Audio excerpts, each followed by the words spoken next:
大家好，欢迎观看读书片刻。女儿3个月了，她的脸逐渐长开了。我妈总说和我小时候很像，很乖，晚上只会起夜喂1次奶。但老公陈子期说太影响她的睡眠了。我在主卧，婆婆晚上带着女儿来吃奶，她以不想打扰我和女儿的亲密时光为由，自愿去客卧睡觉。刚喂完奶，婆婆小心翼翼地将女儿抱走，并让我快睡觉。看着婆婆的背影，我突然觉得现在的我很幸福。老公理解我，很爱女儿，婆婆也没有因为是女孩而怠慢，不仅将我照顾得很好，更是将女儿视为掌上明珠。一时间也没有了睡意，拿着手机翻了翻微博。突然看到一条离我小于100米的微博用户，他的头像是空白的，发布内容极其让人不适。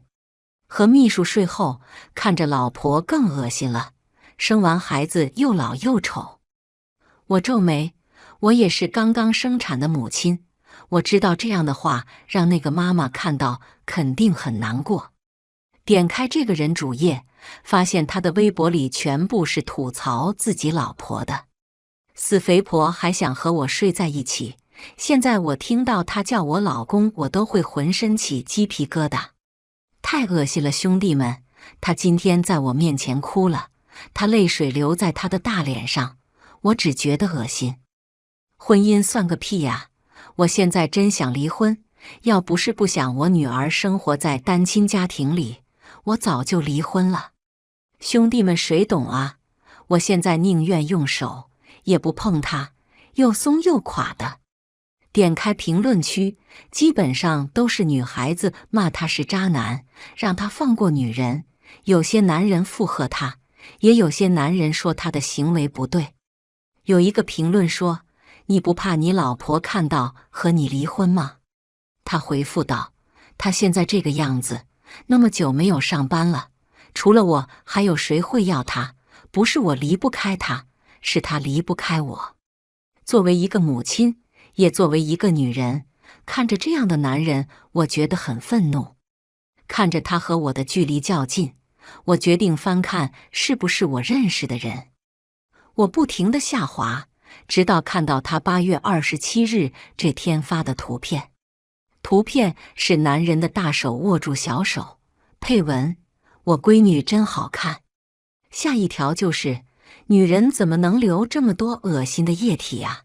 我真的要吐了。”我的手停顿在这里，手不停地颤抖，因为我看到了男人的手，和我老公的一模一样。我和他在一起10年了，我一眼就能看出来，这就是陈子期的手。我将手机关闭，深呼吸，忍住了自己快要掉出来的眼泪。再次打开了手机，我将他的每一条微博都看了，每一条都在贬低我，嫌弃我。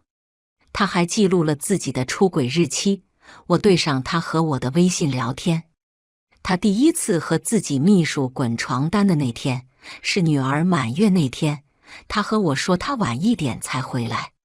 他的秘书不让他和我睡在一起，他当天提出和我分房睡，美其名曰是不想打扰我和女儿的母女时光。我冷静地将这些微博一帧帧截图，给做律师的闺蜜发了一句：“帮我整理一份离婚协议。”闺蜜立刻秒回了我一个问号。我发了一张截图给她，她10多分钟没有回复我，然后回我：“宝，我会让他净身出户的。”我和闺蜜一夜没睡，她7点钟就到了我家门口，将她熬夜理出来的离婚协议递给我。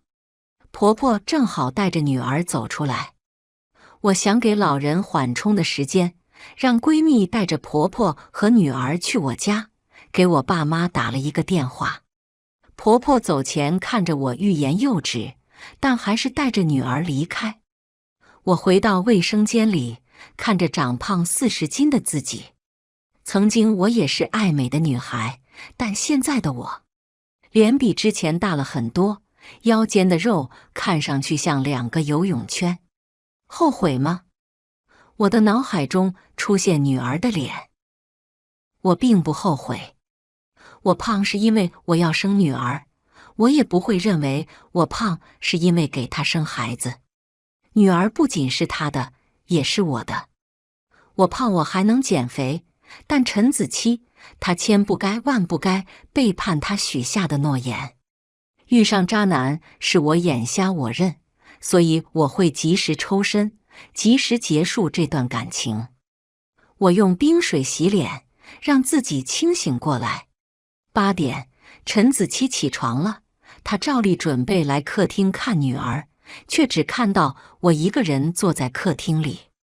我看到他眼底的嫌弃一闪而过，原来这么明显，我之前都没有看到过。他还是开口问我：“老婆，女儿和妈呢？”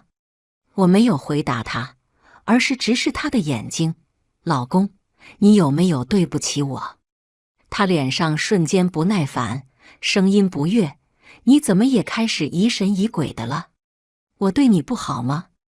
我没有回他，他也意识到自己的语气不对，立刻安慰我：“老婆，你别想多，我就是有点起床气。妈是不是带女儿去买早餐了？我先去洗漱。”陈子期，在他转身时，我叫了他的名字。他看着我：“怎么了？”“我们离婚吧。”我平淡地开口。从发现他埋怨嫌恶我，到我开口说离婚，中间过去了5个小时。在这期间，我也想过要不要忍下去，只要假装没看到，好好减肥打扮自己，他迟早会回到我身边的。但我的大脑在告诉我，不可能的，有了第1次，一定会有无数次。我没有任何问题，生孩子前的我是我，生孩子后的我是我，未来我减肥成功后我依然是我。陈子期厌恶的是我，而不是什么时候的我，我没有必要忍气吞声。陈子期的脸上不耐：“你又想干嘛？让你一天少刷手机，是不是看到网上那些矫情女人的视频？”我没有说话，将他的微博主页打开，放在他的眼前。我在他的脸上看到一瞬间的惊慌，随即是释然。他一屁股坐在沙发上，叹了一口气：“行了，纪瑶，哪个男人不偷吃？况且你看看你现在的样子。我保证不会和你离婚，也会一直对女儿好，只要你减肥瘦下来，我就和他断了。”他像是恩赐一般的口气对我说：“行了吧？”我突然为自己离婚的决定感到庆幸，还好我没有否定我自己，还好没有为了这样的男人否定自己。我的眼神无比冷漠，我看着他一字一句道：“陈子期，我不想再说第3遍了，离婚。”陈子期冷笑，靠在沙上：“纪瑶，你要不要看看你现在什么样子？你和我离婚了，你以为你还能找到我这样的男人吗？”我承认我是出轨了，但那又怎样？我最后还不是会回归家庭的。我搞不懂你在闹什么。看着面前和我恋爱10年的人，感觉这10年的回忆就像一坨屎，不断恶心我。我猛地跑到卫生间呕吐。太恶心！我怎么和这样的人生活了这么多年？我收拾好自己走出来时，陈子期已经换好衣服准备走了。见我出来，他准备直接开门。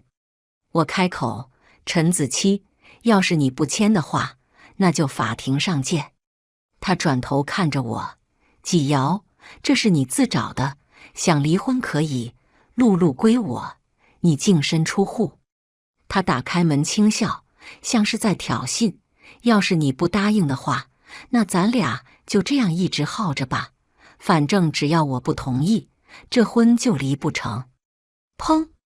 他走了。此时的我无比冷静，我不想被任何人拿捏。既然陈子期不想体面的离婚，那就大家都撕破脸皮吧。10年的时间像是一场笑话，走到最后居然好聚好散都做不到。我会拿到属于我的东西，女儿是我的，财产也是我的。我打开陈子期微博的主页，发现他已经删除了很多，但我还是找到他那个新来秘书的微博。女生在恋爱中总是被蒙蔽双眼，这个女孩的微博记录了他们的点点滴滴。她还说愿意一辈子陪在他的身边。半小时之前的我，可能还会因为女孩的微博回忆我和陈子期的过去，然后难过。而现在的我，只会庆幸地认为，这些都是我扳倒陈子期的证据。收拾好后，我开车回家了。我和陈子期离婚，不仅是我和他之间的事，也是我们两家的事，双方父母有权知道离婚的原因。刚到家门口，就听到屋内老人们逗小孩的笑声。我开门进去，让闺蜜把露露带进房间里去。3个老人见我严肃的样子，也紧张起来。怎么了，瑶瑶？在我说完所有的事后，我妈心疼得直掉眼泪。我爸生气地说要去打陈子期一顿。只有陈母，她手指颤抖地划看着我截下来的图。我拉住我爸，爸，事情已经发生了，我想和陈子期离婚，但他现在说要我净身出户，还要我让出露露的抚养权。他放屁！我爸还没说话，陈母猛拍桌子站起来。他走到平芳我面前，握住我的手，和我道歉：瑶瑶，对不起。我以为他和他爸不一样的，他们骨子里都是一样的人。你放心，我绝对不会让你走我的路。陈子期那边，我会去搞定。你安心带着露露在你爸妈这里。说完，转身离开了我家。是的，陈父当年也是出轨了，并且小3的孩子只比陈子期小了2个月。陈父用陈子期威胁陈母净身出户。陈母的动作很快，下午4点，陈子期的东西已经被他全部丢了出来。他还把门锁换了，换了的第一时间便让我去将指纹录下来。瑶瑶，你不用担心，这房子写的是我的名字，等你和他离婚了，我就带你去把房子过户到你的名下。老太太一边摘菜，头也不抬地说着。看着她的背影，我知道她其实很难过的，她肯定也很难接受自己的儿子变成现在的样子。晚上9点，陈子期回家准备开门，却发现家里的密码锁换了，一时间还以为自己走错地方了，抬头看向门牌号，确定就是自己家的。又试了好几次，但都是密码错误。陈子期气急败坏地打电话给我，此时我正在和闺蜜商量着怎么让陈子期净身出户。看着她的来电，我果断挂断，陈子期直接微信轰炸：迟瑶，谁给你的权利换门锁的？这是我家，是我妈的房子，你有什么权利？别逼我，赶紧给我开门！迟瑶，不要装看不见，非要弄得这么难看吗？我以前怎么没发现你是这样的人？当初真是我眼瞎，看上你这样的人。紧接着就是一些不堪入目的辱骂，无非就是不断抨击我现在的体重和外貌。已经心灰意冷的我根本不在乎，我直接截图发给了陈母。很快，陈子期就安静下来，但警察找上门来了。迟女士，陈先生举报你非法入侵他人住宅，请你出来开一下门。接到警察电话的时候，我愣了一瞬，立马出门。陈母听到动静，也抱着露露走了出来，开门和警察大眼瞪小眼。我们和警察都还没说话，陈子期直接指着我大喊：警察，我现在怀疑他骗我妈，让我妈把我家的门锁换了，他就是个骗子，他肯定是觊觎我家的财产，说不定还骗我结婚，现在和我生下小孩就想……他的话还没说完，就被陈母一巴掌把脸扇到一边。警察和陈子期都被吓到。警察干什么？当着警察的面打人？我是他妈，我怎么不能打他？陈母气得大喘气。我连忙过去抱着刚刚睡醒的女儿。陈母接着说：“这是我的房子，我换的锁，我想给谁住就给谁住。”陈子期捂着被打的脸，恶狠狠地看着我。迟瑶，没想到你是这样的人，你是不是和我妈说了什么？你还有脸怪瑶瑶？你自己在外边干了什么丑事？你还有脸回这个家？陈母气得朝他大吼：“我没有你这样的儿子，我的东西都是留给瑶瑶和露露的。”听到这里，警察也听出了其中的原因，简单的调解了一下，说家务事让家里人自己处理后，便离开了。陈子期，这房子写的是我的名字，你一天不和瑶瑶和平离婚，这个家就一天容不下你。你和瑶瑶离婚后，这套房子你也只有3个月的居住权，3个月后你就必须离开。这个家，我是留给瑶瑶和我的孙女的。陈子愣了一瞬，在他的公文包里找出一张纸，递到陈母面前。妈，迟瑶生的是个丫头片子，我外面的怀上了一个男孩，能给我们家传宗接代。你的房子应该给你的孙子，不是给赔钱货。陈母把递过来的纸撕掉粉碎，失望透顶道：“陈子期，你姓陈，我姓杨，你的孩子传的不是我的宗。”陈子期脸色难看，看着陈母，难怪我爸当年不要你，方姨不知道比你好多少倍。他收拾了被陈母丢出来的东西，转头看向我：“迟瑶，别以为我妈站在你那边你就赢了，我不会让你如意的，我会让你后悔的。”我面无表情地看着他：“陈子期，我最后悔的事就是遇上你，和你在一起。”陈子期气急败坏，提着东西离开。露露很乖，睁着大眼睛到处看。陈母落寞地站在原地一动不动。我本想上前安慰她，她却转身看向我，脸上没有任何伤心，安慰我：“瑶瑶，别担心，到时候闹到法院上了，我出庭作证。”一瞬间，原本在喉咙里的安慰的话全部消失不见。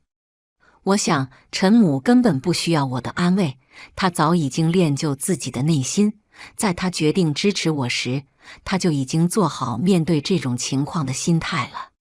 第二天，我接到了陈子期后妈的电话。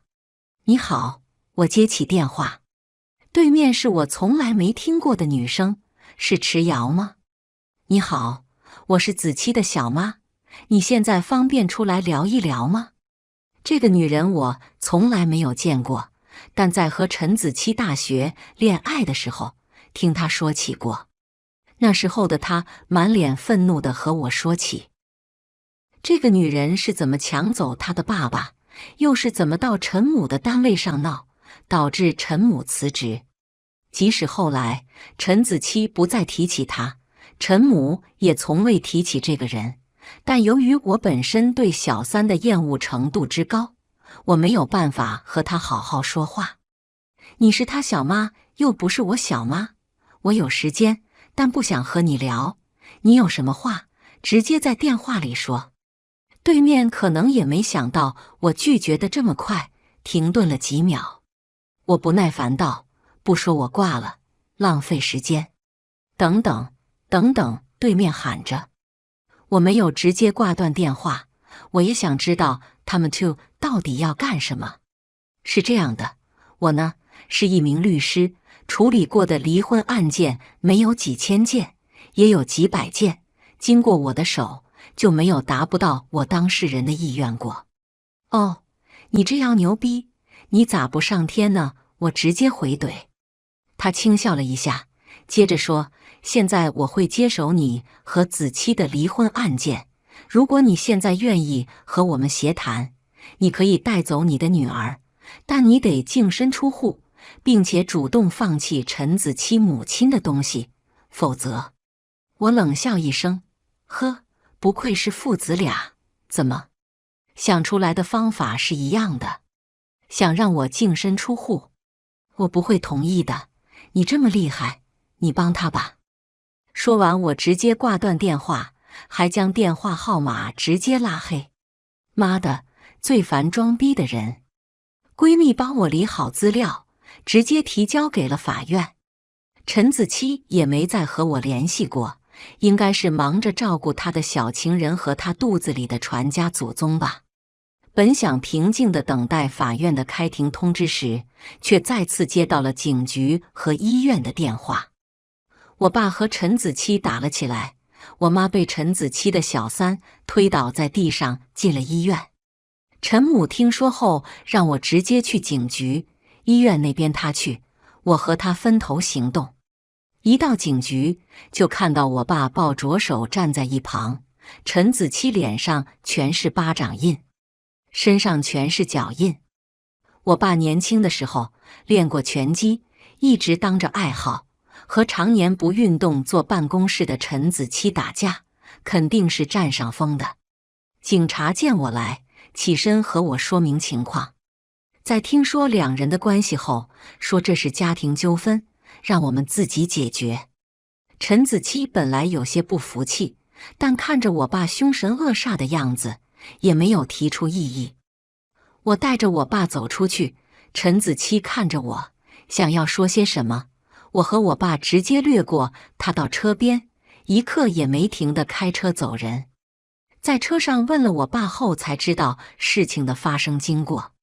陈子期的小三不知道从哪里知道了我爸妈住的小区，挺着他还没有显怀的肚子到了我家小区楼下，见一个人就拉着一个人说：“你知道池瑶家在哪吗？我怀了池瑶老公的孩子，但池瑶现在不仅不离婚，还想转移他们的所有财产。我就想问问他们，把钱都拿走了，我和孩子怎么办？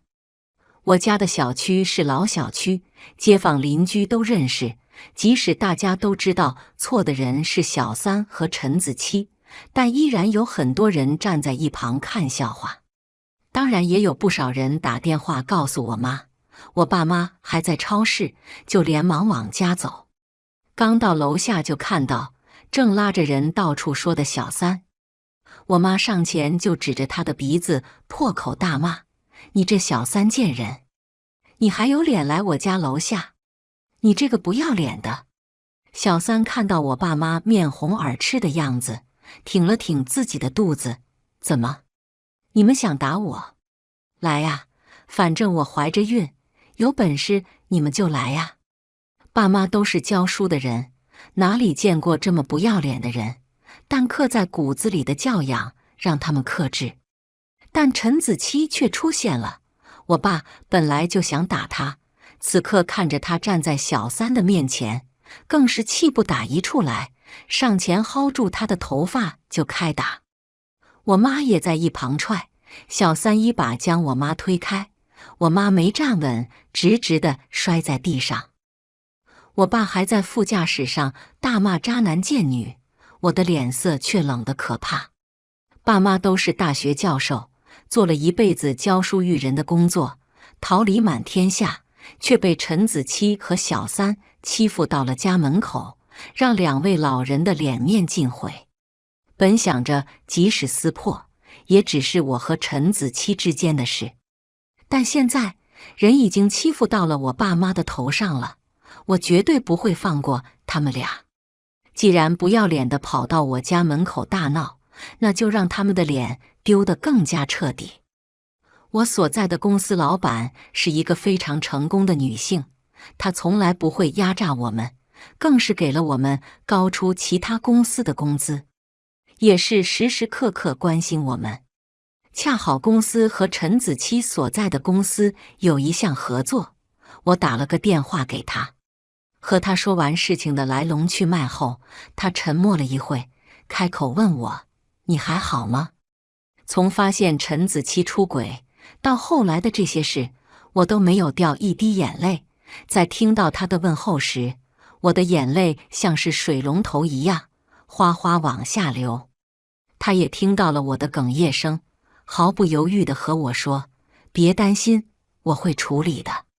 ”2天后，我再次接到了陈子期的电话，但我直接将电话挂断了，因为现在的我正在去小三老家的路上。陈子期的电话打不到我这里，就开始打陈母的电话。陈母接起电话，就听到了陈子期的声音：“妈，你知道池瑶做了什么吗？你是不是知道？”他在电话那头咆哮。陈母表情淡定：“不是你们先到瑶瑶爸妈的小区闹事的吗？现在知道丢脸了。你知道他做了什么吗？他老板当着我们公司所有人的面说我出轨我的秘书，小茹肚里还怀着你的孙子呢，就被人指指点点。”陈母嘴角上扬，知道出轨和当小三丢人了，早去干嘛了？陈子期在电话那头深呼吸：“你让池瑶接电话，我不想和你说。”“你想和我说什么？”我眼睛看着前面的路。“池瑶，你现在马上立刻到我们公司和小茹道歉，和我们公司的人解释我和你早就已经离婚了。”“陈子期，你早干嘛去了？”“我早就说过离婚，是你不愿意和我分财产，是你先威胁我的，是你的小三上门找我爸妈的，想要我澄清，下辈子吧。”陈子期气得说不出话。我继续说：“我没记错的话，你的小情人家里是在小镇上的吧？他爸妈还是比较体面的人，要是知道自己的女儿在大城市给人当小三，不知道要发生什么。池瑶，你别太过分。”陈母直接挂断了电话，瑶瑶专心开车。到了小三家的小区门口，我和陈母请的人也到了小区门口。和我们对接了以后，一群大爷大妈们将准备好的粉红色的横幅拉开，李家女儿李如深爱我夫，作为正妻前来内妾。旁边还有一个大的显示屏，不断播放着2人的聊天记录。几分钟后，小区门口就围上一大圈人。一对穿着朴素的中年男女赶过来，看到后脸色惨白，李母情绪有些失控，指着我大喊：“你做什么？我女儿才不是小三！”李父则是看着屏幕滚动的聊天记录皱眉，上前拉住准备打我的李母。他拉着李母朝我鞠躬：“抱歉，是我没有管教好女儿，我会好好处理的，希望你不要在小区门口播放。”看着他卑微的样子，我有一瞬间的心软，但脑海中却是我妈躺在病床上的样子。我站起身，将我妈的照片放在她面前，平视着他们：“这是我妈，被你女儿推倒的，现在还在医院。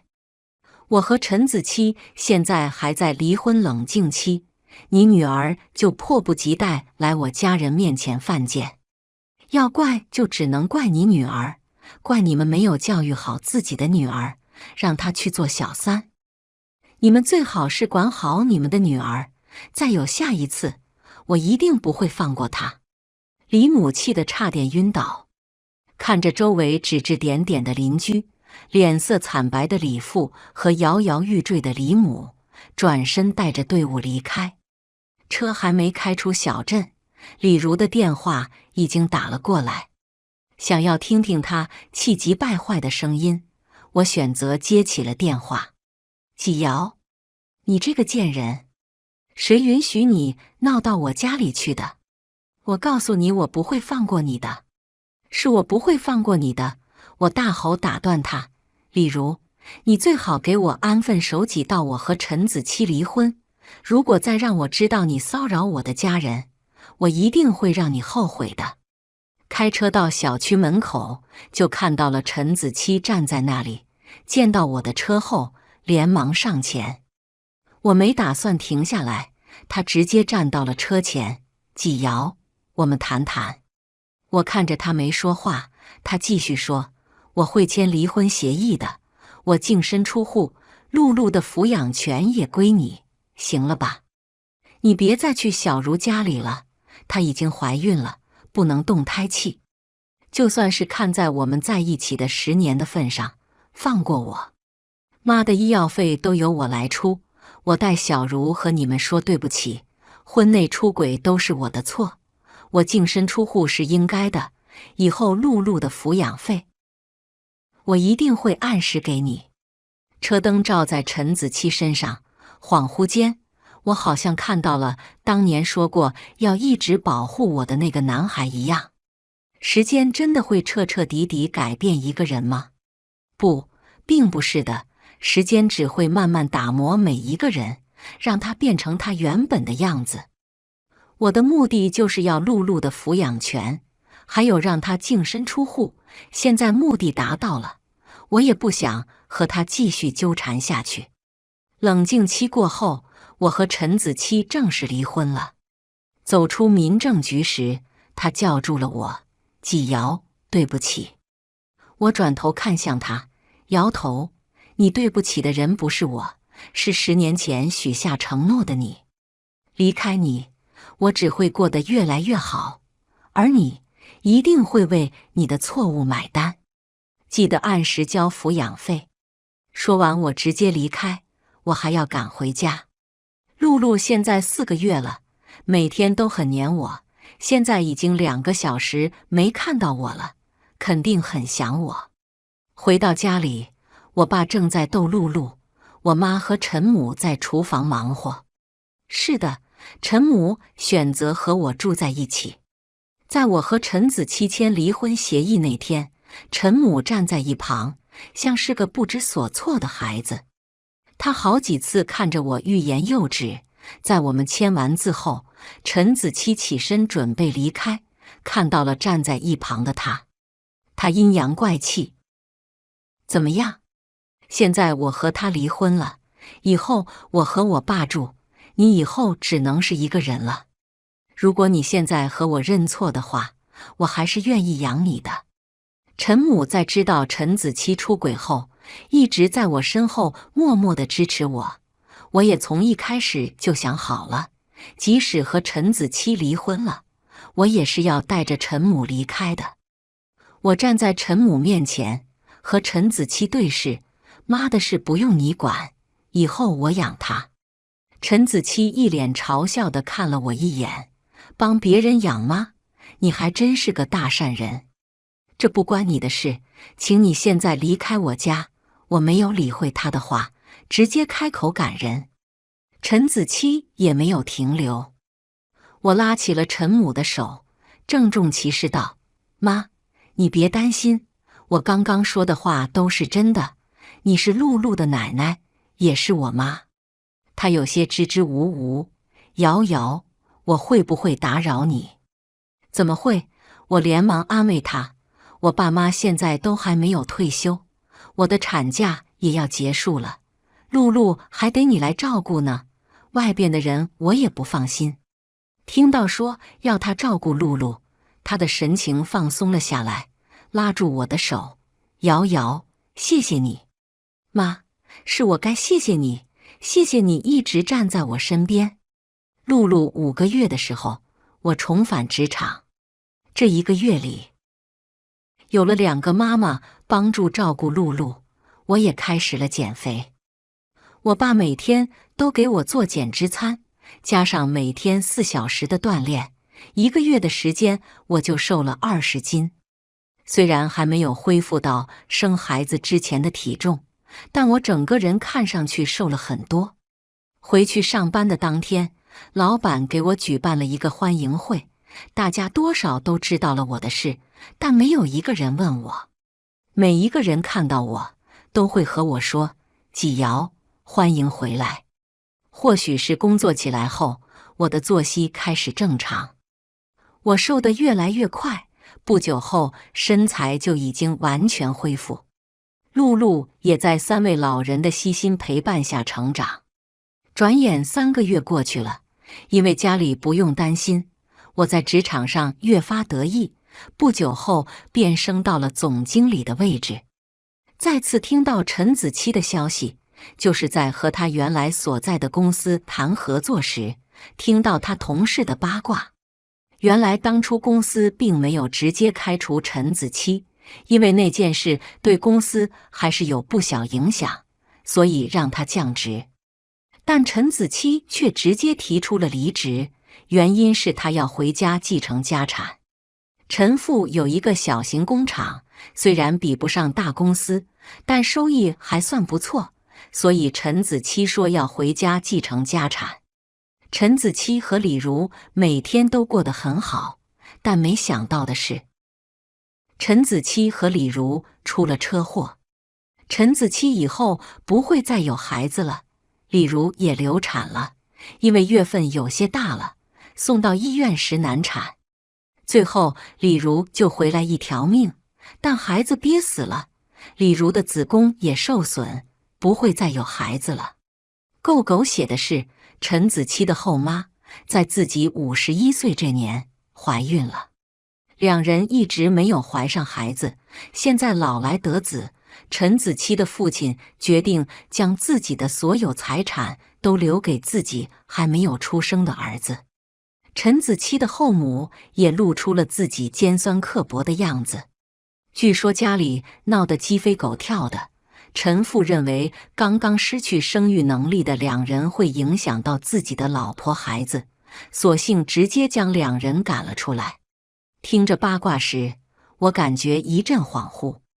这个曾经陪在我身边的人，现在居然过成这样，听着他所遭遇的一切，仿佛在听一个陌生人的故事。原本以为不会再见到陈子期了，但露露生日这天，他还是出现在了我家门口。我就是想孩子了。陈子期有些急促地站在门口，他有些狼狈，眼眶里全是红血丝，在看到我时眼睛还是亮了一下。即使他现在看上去很可怜，但我还是没有答应让他见孩子，只是给他看了几张孩子的照片。他看着手机里露露的视频，温柔道：“长得真好看，很像你。”我没接他的话，开口：“好了吧，我爸妈在等我吃饭呢，我先走了。”陈子期看着我，眼神是我看不懂的情绪。瑶瑶，要是当时我没有一时糊涂，我们现在是不是会很幸福？我有些无语。陈子期，你知道的，没有如果。回到家里，露露蹒跚学步地向我走来，我抱起她，猛地在她脸上亲了一口。晚上刚刚给露露吹完蜡烛，陈母接到了警察局的电话。陈子期杀人，杀死了陈父和他后妈。警察在陈子期的出租屋里也找到了已经死了很多天的李如的尸体。我吓得浑身出冷汗，不敢想，要是今天我答应他了怎么办？最后，警察在我家附近抓到了陈子期，据说抓到他时，他手里还拿着一把刀。陈子期被判死刑时，说想要再见我一面，即使警察说让我尽量去和他见一面，但我还是拒绝了。我清楚地知道，陈子期当时是想拉着我们一起陪他死。我的女儿才1岁，我不能再去见这个差一点给他带来危险的人。陈子期死了，陈母难过了好几天，最后她红肿着眼睛告诉我，这是我最后一次为她哭。她还给我寄来一封信，内容是什么我并不知道。在看到寄信人时，我就直接将信给撕碎了。无论她在信里是对我的忏悔还是埋怨，我都不想看到。就像我从前说的那样，离开他以后，我会过得越来越好。我不会再想起他，哪怕是关于他的消息，我都不想出现我身边。毕竟，我不会后悔，现在的我很幸福，未来也是。